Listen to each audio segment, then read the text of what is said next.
Hi friends, MawdiayFaith here again with Fearful's Journey Through the Desert. I hope you have been enjoying it with me. If you are new and this is the first video you've seen, I have read-alouds of chapters 1, 2, and 3, and I'll leave them in the comments below so that you can catch up and join with us. I am starting in chapter 4 today. I hope you enjoy it with me. Let's get started. Fearful, what are you doing out here? Fearful's stomach went into 1,000 knots, for there is no voice quite like this one. She could have recognized it anywhere. It was so awful that it was a voice that would be seared in one's memory forever after hearing it just once. Yes, sir? Fearful looked up at Prince Iniquity with fear in her eyes. I didn't tell you to look at me! Fearful dropped her head and stepped back, a vain attempt to miss the blow she knew she was coming. It didn't help any. He got her good and hard on the ear. She bit her lip to keep from crying. Both ears were ringing from the blow. I asked you a question, now answer me. I came out here to see if I wanted to serve the prince and his father, King Holywood, Fearful murmured. You stupid girl, come back with me.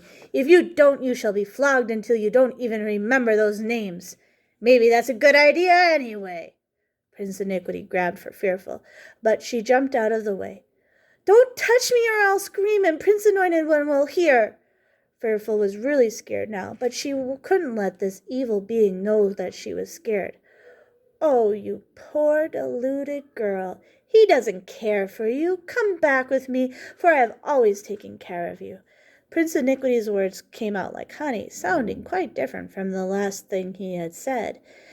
Come back, and I will feed and clothe you better than he ever would. He doesn't care. Why do you think he sent your mother back to me? Because he didn't care about her. I'm sorry for the way. No, don't you speak another word to me. You don't care. If you did, you wouldn't have killed my mother. You're not sorry for anything you do. The only thing you care about is control and your own well-being, Fearful exclaimed, a new courage rising within her. Otherwise, she would never have even dared utter those words. Oh, you poor girl. That is not true. Your mother got what she deserved for running away. She was a confused woman. Please don't blame me for something I had no choice but to do. Prince Iniquity reached out a hand as if to caress Fearful's cheek. Don't touch me! I know what you're trying to do. You want to put me under a spell like you've done to dozens of others who have tried to escape. With that, Fearful dodged around him and ran for the camp. She didn't dare look back to see if that monster was following her.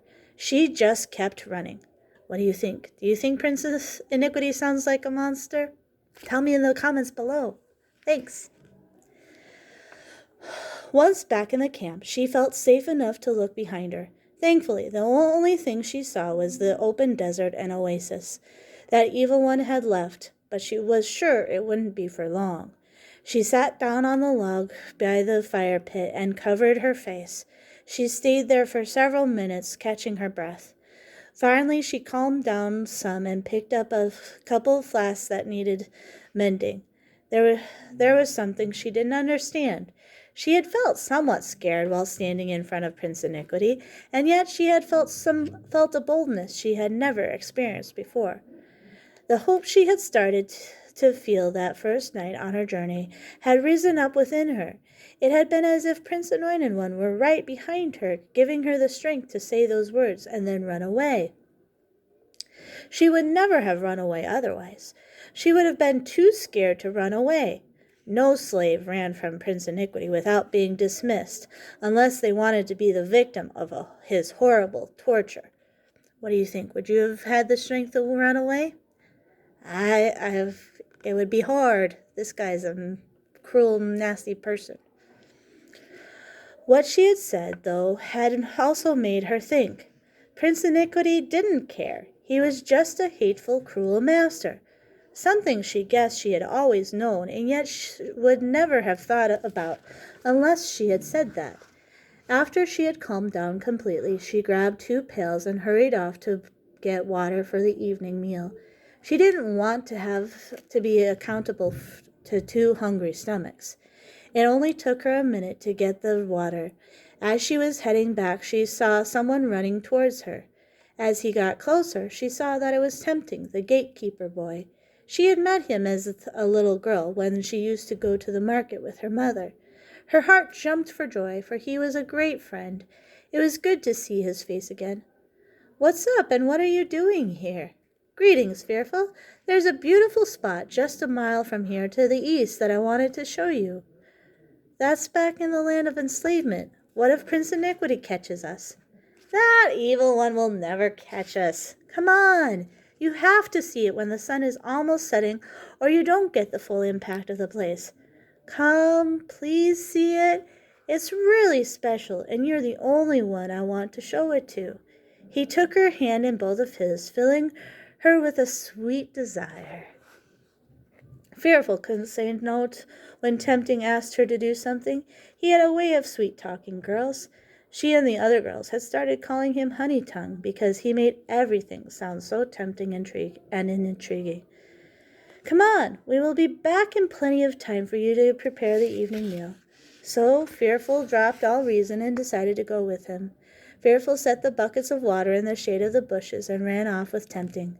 As they ran, Fearful began to share her experiences in the desert with him.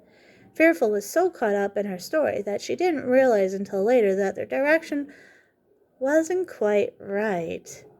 If they were supposed to be going east, shouldn't they be heading more to the left? After only a few minutes of pondering this, Fearful's eyes were open to what was going on. Only this time, it was way too late. What's going to happen? What do you think's going to happen? Let me know what you think. "Well, Fearful, let's see you scream for help now," Prince Iniquity sneered. Prince Iniquity, with his guards, was coming towards her, claws curled and ready for the strike. Fearful looked at Tempting for help, still not fully realizing that she had been betrayed. The look of wild terror on her face was mirrored in his blank eyes. Do you guys know what betrayed means? It means that somebody pretended to be your friend and then hurt you in a very bad way. "Come on, Tempting, let's go." "Why? This is the place I wanted to show you." The full realization finally dawned on Fearful, and she felt like giving Tempting a bloody nose. There was no time for that, though. She had to get away fast. She whirled around like a rabbit, finding its enemy in front of it. She hadn't even gotten all the way around when the guard's hands of steel clasped her bare arms.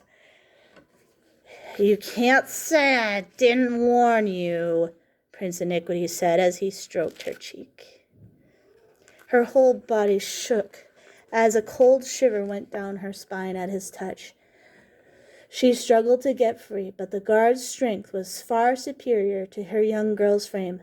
"Tie her up good, for in just those few days, that one has made her forget her place." The 2 men started dragging her off. "Let me go!" Fearful kept struggling. Her heart started racing, and she began to grasp her breath, panicking. She then remembered, "I will never be too far away that you can't call for help wherever you are." "Prince Anointed One, help me!" "Trust me," came Prince Anointed One's whispering voice on the wind. Fearful was so scared, and having lost the courage from earlier, she was having trouble obeying the whisper. Her stomach felt like it was one big knot being pulled from 1,000 different directions. How could she trust Prince Anointed One when she was ready to faint, and he wasn't even there? Do you think she should trust Prince Anointed One? He's not there, but his voice is telling her to trust him. Do you think he'll come and rescue her? Leave your predictions of what you think will happen in the comments below, please. I have to go to get ready for my next class. God bless. Bye.